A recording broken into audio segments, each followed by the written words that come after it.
Let tyrants shout, but when peace breaks out, we shall be free. We shall be free.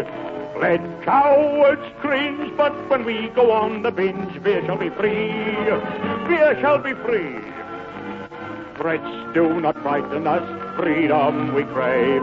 Give us a trusty blade, and let's have a shave, for Drake is still going west, still farther west, to cut the braggart's cat off at the main.